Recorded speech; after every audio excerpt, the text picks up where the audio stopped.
Bonjour à toutes et à tous et bienvenue au Cryptos Technical Briefing, chers amis. Mardi 18 novembre 2025, nous nous retrouvons chaque semaine, que ce soit dans l'adversité ou même l'euphorie. Quoique l'euphorie, ça commence à faire un certain temps. Cela remonte au début du mois d'octobre, au fameux 126 000 $, aperçu brièvement, il fallait être devant son écran, j'exagère un peu, ça a duré 3-4 jours, et donc depuis, le marché drop. Alors, une fois pour toutes, c'est la dernière fois que je traite ce sujet dans un Cryptost Technical Briefing de son petit nom CTB, de son petit acronyme CTB, le mardi. Enfin, peut-être pas, on verra, peut-être encore une ou deux fois. Une fois pour toutes, sommes-nous, enfin, pas nous, hein, le cours du Bitcoin est-il, mais donc forcément un peu nos capitaux aussi, en bear market cyclique? Il est vrai que le 6 octobre, comme vous le savez, à peu de choses près, à quelques jours près, et on approche multicritères. Nous avons collé à la durée moyenne des cycles passés, en tout cas les deux derniers, et depuis, moins 25, moins 26, moins 27% de baisse pour le cours du Bitcoin qui a emporté des supports weekly, mais pas tous. Alors, le shutdown est terminé. Qu'est-ce qui se passe? La Fed dévoile sa dernière décision de politique monétaire le 10 décembre. C'est complètement ouvert. Équiprobabilité 50-50 au stade actuel. Plein de chiffres sont en retard, en particulier deux rapports NFP. Il y en a un qui doit tomber ce jeudi. C'était le rapport NFP de septembre, il va tomber ce jeudi. Deux inflations PCE, ça devrait tomber pour le premier en retard jeudi 26 novembre. Ensuite, il y a un nouveau blackout puisque c'est Thanksgiving Black Friday et que les Américains partent en week-end prolongé, consommer. Bon. Ensuite, à partir du 1er décembre, c'est la fin du quantitative tightening de la Fed. La Fed, elle cause le 10 décembre. La Fed, elle va baisser ses taux ou ne pas les baisser. Elle va surtout dévoiler ses perspectives de politique monétaire. Et entre-temps, donc, on va être abreuvé enfin de statistiques macroéconomiques. Bon. Et d'un point de vue technique, écoutez, moi je dis, d'un point de vue technique, je fais à nouveau le point sur tout dans cette vidéo. Je peux pas vous dire à 100% on est en bear market. Franchement, au stade actuel, c'est du 60-40, c'est du 55-45. Alors, si on pulvérise, Bitcoin est au bord du gouffre technique. Toute cette zone-là, 92-94 000 $, bon, on la traverse, c'est fini. Enfin, c'est fini, c'est pas la fin du monde. Au contraire, on a une super visibilité. Pourquoi? Si on a fait le top cyclique le 6 octobre, et donc on s'est parfaitement inscrit dans la moyenne des cycles passés, bah on va reproduire la pattern. Donc on peut déjà tout prévoir. Bah oui, on connaît les statistiques du bear market. On sait que ça dure entre 12 à 13 mois. Le premier avait duré 9 mois, mais c'était il y a 15 ans. On sait que c'est des structures en 3 temps. On sait que c'est un drawdown dégressif, mais qui fera quand même bobo. Hein. Ça va être un drawdown de 50 à 60% de baisse depuis les 126K. Donc en fait, dès qu'on a la confirmation, dès qu'on est à 80-90% de probabilité qu'on est vraiment dans le bear, on peut déjà laisser traîner ses ordres d'achat et pour attraper la fin du bear entre septembre et octobre prochain. Et puis ensuite, de toute façon, pour faire du pognon sur le marché crypto, je vais être clair avec vous, il faut payer le bear, il faut payer la fin du bear. Pas le jour 1, pas le dernier des derniers jours, mais lorsqu'on arrive en fin de bear et qu'on bottomise, ça dure en général, ça peut durer 8 semaines, 10 semaines, et on commence gentiment à se renverser à la hausse, c'est là-dedans, il faut rentrer progressivement. Et puis après, on attend 3 ans. Bon, alors, je dis comme J-E-D-I-S. Je dis que c'est encore du 60-40. Car oui, j'ai ici une petite liste qui me permet d'alimenter ces 40%, où il y aurait cette hypothèse que nous soyons en bear trap et qu'il manque un dernier top, quelque part comme fin décembre, début janvier. Franchement, je ne veux pas faire le permaboule, mais il y a des choses hyper différentes de la fin des cycles passés, des données que je ne peux pas ignorer et qui laissent, alors peut-être que ce sera qu'un dead cat bounce, hein, c'était le titre de ma vidéo la semaine dernière, on rebondit un peu et en fait derrière, boum, on explose les supports. Bon, voilà. En tout cas, il faut à nouveau peser le pour et le contre. Donc, prenez le temps de regarder cette vidéo. Maintenant, devant nous, c'est les statistiques américaines qui reviennent. C'est la Fed, jamais Jamais comme depuis très longtemps, jamais comme depuis que la Fed a commencé à baisser ses taux en 2024, jamais l'incertitude sur la prochaine décision de politique monétaire de la Fed a été aussi grande. Du 50-50. C'est l'incertitude max. On ne peut pas faire pire en incertitude que 50-50. On a une chance sur deux. Bon. Donc tout ça peut changer très vite en fonction des chiffres et de la causerie des membres votants de la Fed, du FOMC. Première partie, je fais un point sur ces statistiques américaines en retard depuis le 1er octobre. Je commence à avoir un nouvel échéancier, un nouvel agenda, je vais vous le donner. Deuxième partie, bon, le shutdown, je vous en ai déjà assez parlé, il est fini, on a capté. Quand même un mot rapide sur les liquidités net US. Troisième partie, bear market. Bear market. Sa durée, son amplitude, sa structure. Je vous dis tout. Bitcoin, au bord du gouffre technique. Les supports majeurs, on en a pulvérisé pas mal à la dernière clôture wiki. Il en reste encore, mais ce sont les derniers. Ensuite, il faut accepter la situation. S'il cède, mais s'il ne cède pas, bon. Cinquième partie, les raisons encore solides. C'est pas de la petite raison de pacotille. C'est pas du ventre mou. C'est pas du caca boudin. Voilà. Ce sont des raisons solides qui me font penser qu'on ne peut pas enterrer 10 pieds sous terre le bull run. Je vais toutes vous les donner. Et forcément, bon, ce sont des raisons d'ailleurs qui ne vont pas s'effacer. Hein. Certaines peuvent s'effacer, d'autres sont là. C'est un fait. Et elles peuvent avoir un impact ces prochaines semaines. C'est la cinquième partie. Sixième partie, je vous fais un point technique sur les alts. ETH, BNB, Sol, AVAX. Voilà, chers amis, bienvenue à la nouvelle édition du Cryptost Technical Brief. Les amis, on attaque le CTB. On n'est pas bien en bear market? Le fameux bear market. We are in a bear market. Ok. Ce qui est bien avec les bear markets, c'est que à la fin des bears, eh ben, on achète pas cher. Voilà, ça c'était la fin de l'ancien bear. Ou encore la fin du bear d'il y a 2 cycles. Et ben voilà, derrière, de toute façon, c'est en payant dans les fins de bear qu'on a des gros leviers. Alors les alts résistent bien. En même temps, bon, la plupart étant proches de 0, c'est difficile d'aller sous 0, comme me disait un ami. Mais non, je plaisante. Elle résiste globalement très bien, vous allez voir. Ça fait partie des baromètres que je vais vous montrer. Qui s'il ne doit pas aller dans le sens d'un rebond, au moins d'un bear market qui soit pas trop violent. Bon, on attaque, on perd pas de temps là. Les statistiques en retard de publication et la probabilité d'action de la Fed le 10 décembre. Bon, les stats en retard de publication, elles arrivent toutes. Elles arrivent toutes. Il y a du bazar en retard. Il y a du bazar. Il y a du NFP, du CPI, du PCE. Tous ces chiffres pas publiés depuis début octobre.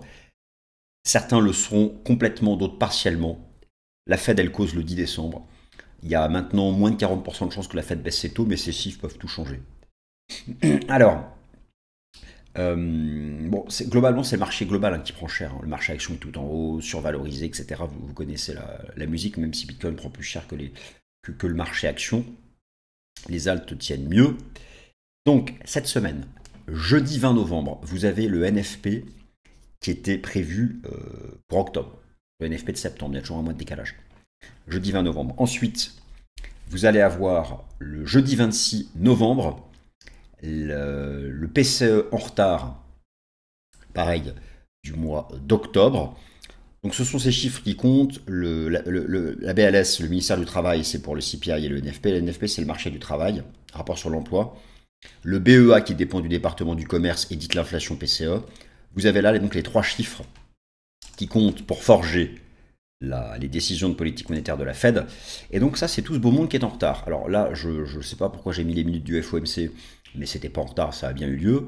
Donc les chiffres qui sont en retard, c'est le NFP du 3 octobre, le PPI qui est lié au CPI, le PCE du 31 octobre, CPI, PPI du 13 novembre, le NFP du 7. Donc ces chiffres ici de novembre, ces chiffres ici qui étaient publiés en novembre sur octobre, ça risque d'être compliqué Parce que le problème, c'est que pendant le shutdown, ce que nous dit la BLS, ce que dit le département du commerce, c'est qu'ils n'ont pas collecté les données. Ça va être partiel. Donc ce que nous allons avoir, ce jeudi, vous allez avoir ça.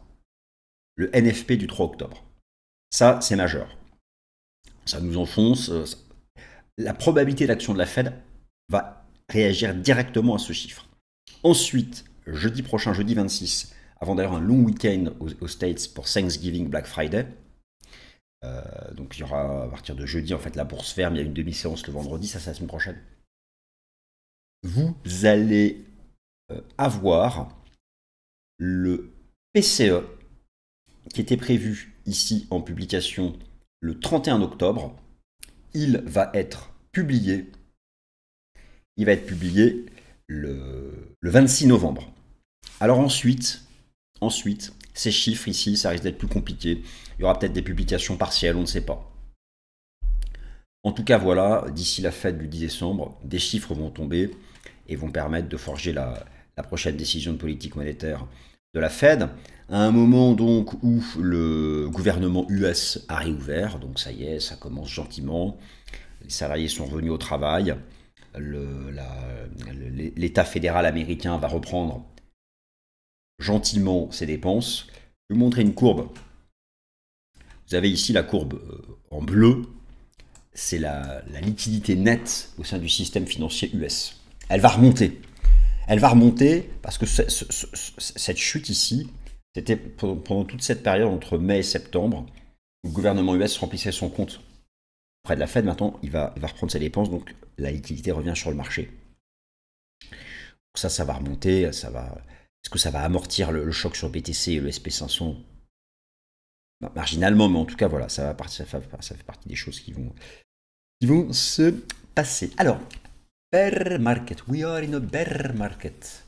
La pattern temporelle s'est répétée. Bon, vous connaissez le principe. D'ailleurs, je vais vous remontrer Alors, ce qui est très particulier, d'ailleurs, au passage, sur ce bull run que nous avons vécu, c'est les alts, elles n'ont rien fait. C'est vrai que là, on a le sentiment, les alts résistent beaucoup mieux. Je vais vous montrer plus tard, il y a une partie de la vidéo où j'ai des raisons encore solides, de croire soit quelque chose qu'amortit la baisse, soit pourquoi pas un bon. Il y a bien sûr les alts qui là, vous avez vu, Bitcoin enfonce tous les supports, les alts non. La grande majorité des alts non. Même certaines se font des hausses de plus 15, plus 20 quand Bitcoin pète tous les supports. En même temps, elles sont tout en bas. Certaines sont en bear market depuis déjà 1 an, d'autres depuis 3 ans. Donc c'est difficile d'empiler un bear sur un bear. Évidemment, il n'y a que Bitcoin. Et donc ce graphique, regardez, il dit tout.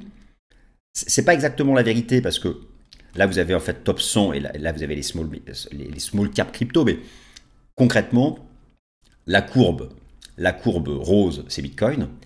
Et en noir, c'est la profondeur des alts. Regardez la différence avec le cycle précédent. Le cycle précédent, dont vous avez tous des souvenirs, et peut-être beaucoup de gains, c'est parce que les alts avaient explosé, nettement plus que BTC. Et regardez sur notre cycle, elles sont restées à 0, tout en bas. Là, elles sont d'ailleurs revenues tout en bas. Alors que Bitcoin, lui, là, vous reconnaissez sa courbe. Alors, c'est pas vraiment Bitcoin, parce que c'est le Market Digital Asset Top 100, donc c'est un peu différent, mais tout de même, il y a une différence qui est gigantesque. Et si vous prenez justement la profondeur des alts, en fait, on est en bear market depuis les 3 ans. Voilà. La courbe est bien baissière depuis 3 ans. Il y a eu des reprises ici, mais ce ne furent que des dead cat bounce. Donc ça, c'est vraiment la particularité de ce cycle que nous avons vécu, qui par contre, sur le plan de Bitcoin, donc c'est assez étonnant en fait, cette pattern temporelle qui donc s'est répétée. Rappelez-vous donc mon tableau de comparaison des cycles. Donc là, il est en anglais parce que j'ai publié sur un site en anglais. On s'en fiche. Vous reconnaissez mon tableau avec le multicritère. Et donc, le 6 octobre dernier, nous étions à 126 000 $.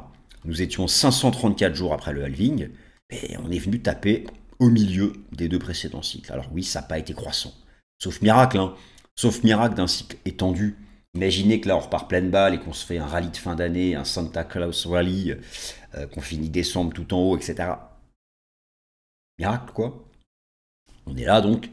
Et donc, finir le lundi 6 octobre, nous étions 1438 jours depuis le sommet de l'ancien cycle, on est venu taper au milieu.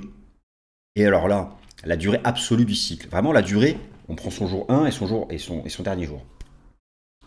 1055 jours, on était un peu plus court que les cycles précédents, mais est-ce qu'il y a vraiment une différence entre 1055, 1061 et 1068? Bon, là, aujourd'hui, nous serions 1087. Enfin, lundi, parce que je l'ai fait hier. Donc, je n'ai pas mis à jour d'ailleurs. Voilà, donc ça peut paraître assez bluffant. Alors, certains disent, j'ai vu une étude de Bernstein qui passe, qui disent que justement, la baisse qu'on a depuis 1 mois et demi, ce sont les gens qui jouent la pattern temporelle, mais vous allez voir, c'est un piège, en fait, on va repartir. Tout le monde peut avoir son avis, il n'empêche, donc on l'a tenu. Alors, qu'est-ce qu'on sait des bear markets?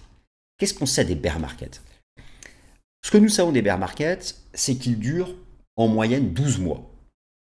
Ce que nous savons des bear markets, toujours dans cette pattern temporelle qui semble s'être répétée, sauf si là nous sommes dans un gros piège baissier, ce que nous savons des bear markets, donc bear market, vous savez comment ça s'écrit, P-A-I-2-R-E M-A-R-Q-U-E-2-T-E, bear market, c'est qu'ils se font en 3 temps, A, B, C.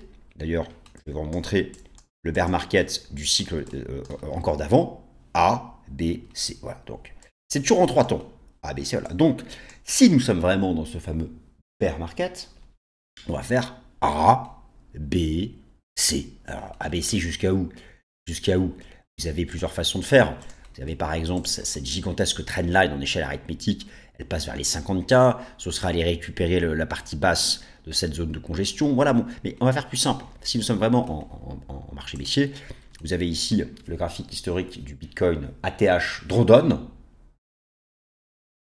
Donc, vous avez, alors on voit que les marchés baissiers sont décroissants. Le premier avait fait moins 92%. Vous voyez, comme là, ça avait fait moins 80, moins 83, moins 76. Bon, maintenant, l'institutionnalisation, les ETF, patati patata, un peu de violon, un peu de petite guitare, un peu de flûte. La flûte, c'est comme ça. Eh bien, on peut se dire qu'on peut faire moins 60, moins 70, peut-être que moins 50. D'ailleurs, on n'a pas cassé le point de bascule. Le point de bascule, c'est quand, voilà, ça serait cassé ce niveau sur la TH. Voilà, mais si nous sommes vraiment dans ce marché baissier, l'idée, c'est qu'en octobre prochain, on soit par là, par ici. Donc, on soit par ici, et on va faire quelque chose de très simple. Hein. Vous prenez 126K fois 0,40 en partant du principe qu'on a perdu 60%, voilà, 50K, ça donne 50. Donc ça, c'est si nous sommes vraiment, donc 12 mois, une structure en 3 temps, le drawdown.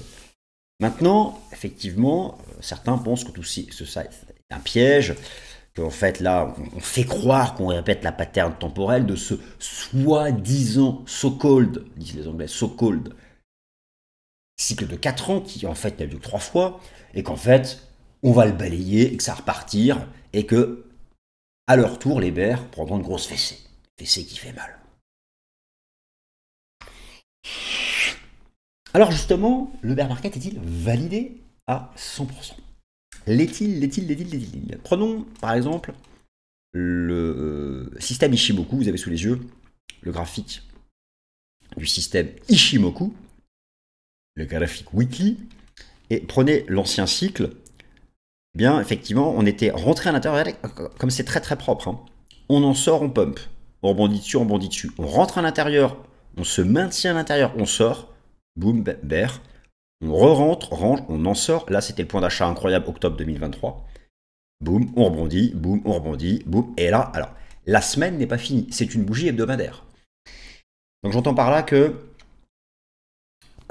une bougie qui pénètre à l'intérieur à la clôture de la semaine, it's over, enfin selon l'approche ici beaucoup, donc ça veut dire qu'on rentre à l'intérieur, on va faire un peu de caca là-dedans, puis on finira par sortir, et on fera le 3 temps A, B, C, fin du bear, nouveau bull run, et là tout le monde sera content. Il va falloir par contre être patient, parce qu'un bear market ne dure pas 2 mois, ni 3, ni 4, ni 5, ni 6. Alors à moins que nous nous apprêtions à vivre le bear market le plus court de l'histoire, c'est vrai que chaque cycle apporte ses surprises, mais la pattern temporelle a quand même été respectée à quelques jours près, donc on peut se dire pourquoi pas respecter la durée moyenne aussi du bear.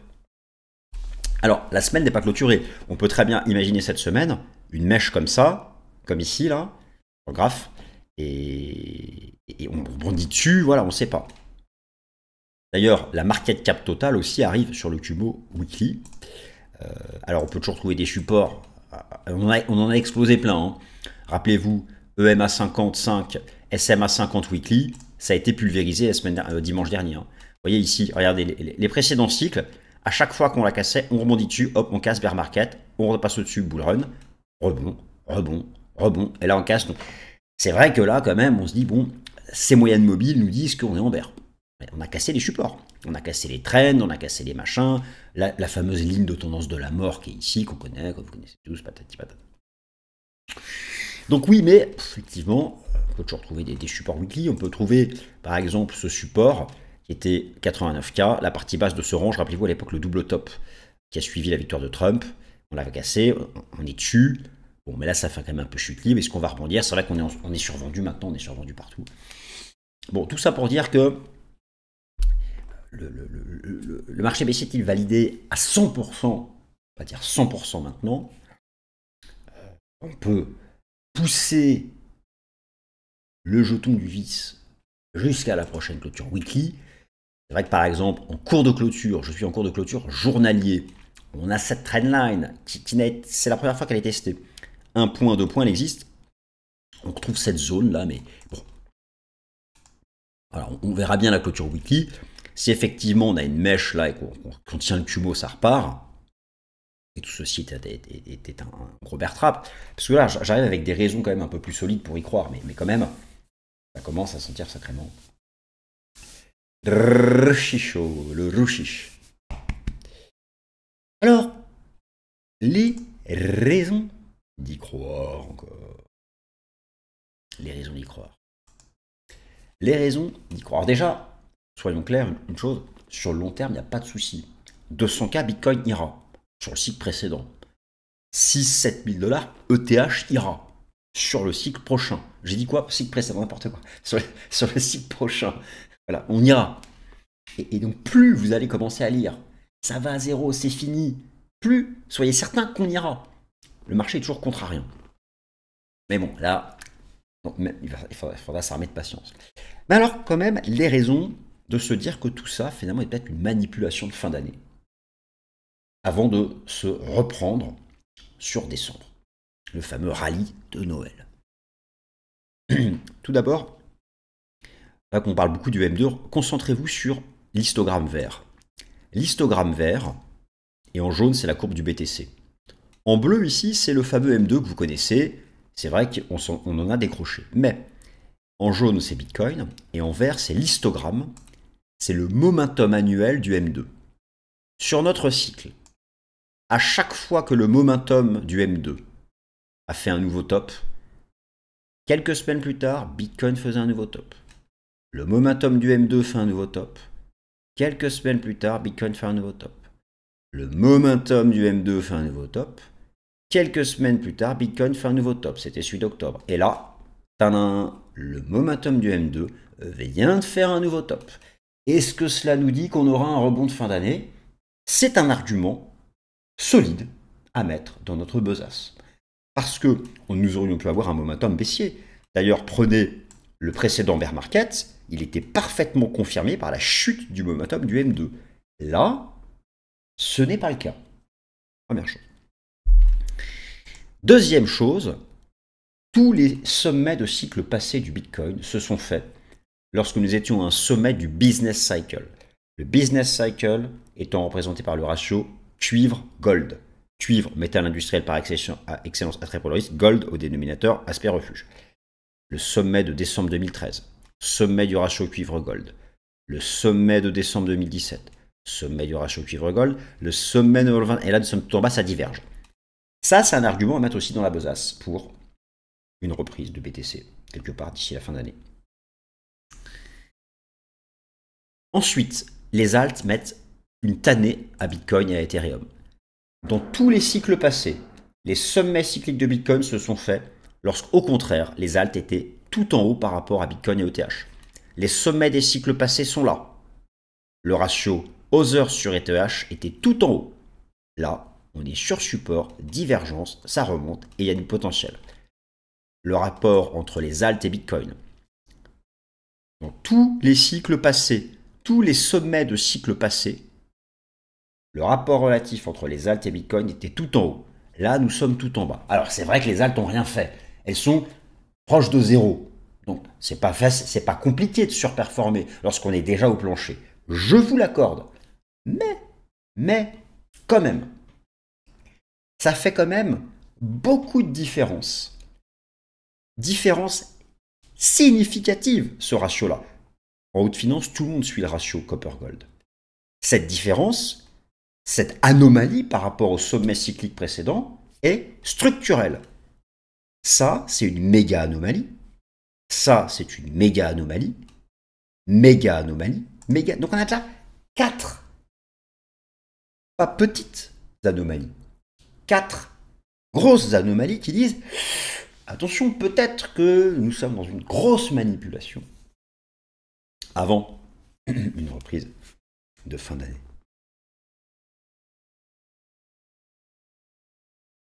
Et enfin, dernier graphique, la market cap de l'USDT qui, elle, arrive sous résistance.